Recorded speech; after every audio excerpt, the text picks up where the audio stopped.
11ஆம் வகுப்பு மாணவ செல்வங்களுக்கு காலையிலேயே வெளியாகி இருக்கக்கூடிய ஒரு மிக முக்கியமான ஒரு அறிவிப்பு ஒன்றை பார்க்க போகிறோம். எப்படிப்பா இருக்கீங்க? தமிழ்நாட்டில் ஸ்டூடெண்ட்ஸ் எல்லாருமே ஆந்திராவில் ஏபியில் வந்து பார்த்தீங்கன்னா இருக்க கடப்பால.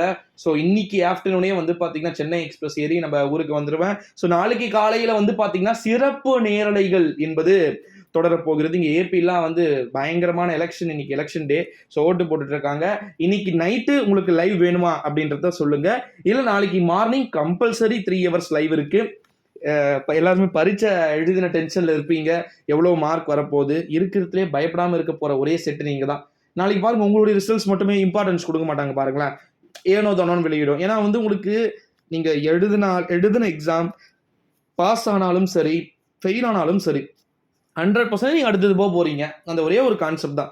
நான் இந்த எத்தனை வீடியோ வந்தாலும் நான் இதே பயம் தான் சொல்ல போறேன். ஏன்னா உங்களை பொறுத்த வரைக்கும் கன்ஃபார்ம் பாஸ் தான். ஓகேங்களா?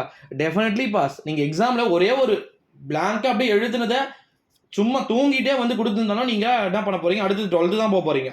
அப்பப்போ எக்ஸாம்ஸ் வரப்போ அப்போ எழுத போறீங்க. ஓகேங்களா? ஸோ அதனால பயப்படக்கூடிய செட் நீங்க கிடையாது. ஓகேங்களா சில குட்டீஸ்? பட் 10th-க்கும் 12th-க்கும் அப்படி கிடையாது. ஃபெயில்னா அவங்க எக்ஸாம் முடிச்சுட்டு தான் அடுத்தது போகிற மாதிரி வந்து அவங்களுக்கு இருக்கு. ஆனால் உங்களுக்கு அப்படியா? டேரெக்டாக 12th யூனிஃபார்ம் அதே சேமாக அப்படியே போய் உட்காந்துப்பீங்க.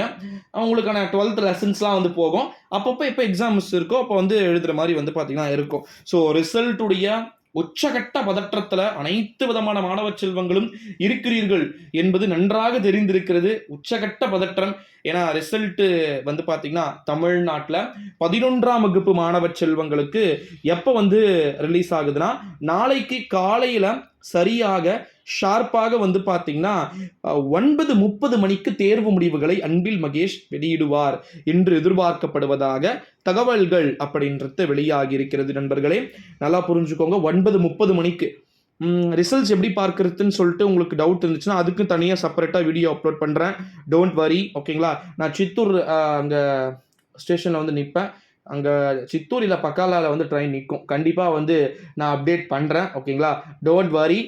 ரிசல்ட்ஸ் எப்படி பார்க்கறது மொபைல் மூலம் அப்படின்னு சொல்லிட்டு. அண்ட் அது மட்டும் இல்லாமல் 11ஆம் வகுப்பு மாணவ செல்வங்களுக்கு ஒருவேளை நீங்கள் எதிர்பார்த்த மதிப்பெண்கள் உங்களுக்கு குறைந்து விட்டது என்ற ஒரு சந்தேகம் இருந்தால் நிச்சயமா நம்ம அதை மாற்றிக்கலாம். ஓகேங்களா? ரீடோட்டல் இருக்கு, மறுக்கூட்டல், அப்புறமா வந்து பார்த்தீங்கன்னா நம்முடைய பேப்பரை செக் பண்ணுறதுல இருந்து எல்லாமே வந்து பார்த்தீங்கன்னா இருக்கு. இந்த ஒரு சூழ்நிலையில தான் நம்முடைய 11ஆம் வகுப்பு மாணவ செல்வங்கள் பயத்தை டோட்டலாகவே வந்து விட்டுருங்க. ஓகேங்களா? ஜாலியாக இருங்க. நான் தான் சொன்னேன், எங்கள் பக்கத்தில் இருக்கக்கூடிய ஸ்டூடெண்ட்ஸு, நான் ட்ரெயின் ஜேர்னி பண்ணிட்டு வர 11th ஸ்டூடெண்ட்ஸும் அதில் 2 பேர் இருக்காங்க எங்கள் ரிலேஷன். ஓகேங்களா? ஜாலியாக வந்து பார்த்தீங்கன்னா வந்துகிட்டு இருக்காங்க. ஸோ அதனால் அது பயப்படாதீங்க. பெருசாக நினச்ச மார்க் வரும்பா, இல்லை நினச்ச மார்க்கோட ஒரு 10 மார்க் கம்மியாகும், இல்லை அதிகமாகும். இதுதான் ரிசல்ட்ஸ் உடைய கான்செப்ட்.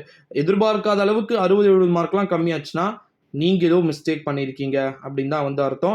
பயப்படாதீங்க, ஜாலியாக வந்துருங்க. ஓகேங்களா? இன்றைக்கி ஃபுல் அண்ட் ஃபுல் வந்து உங்களுக்கு இன்றைக்கி ஒரு நாள் தான் நீங்கள் ரிசல்ட்ஸ் பார்க்கக்கூடிய டேட்டில் வரும். ஏன்னா நாளைக்கெலாம் வந்து பார்த்தீங்கன்னா டோட்டலாக வந்து நீங்கள் அடுத்த கட்டத்தை நோக்கி நகர ஆரம்பிச்சிருவீங்க. ஸோ மறக்காம நம்ம சேனலை வந்து சப்ஸ்கிரைப் பண்ணிக்கோங்க செல்ல குட்டீஸ். Thank you so much. அடுத்தடுத்த வீடியோவில்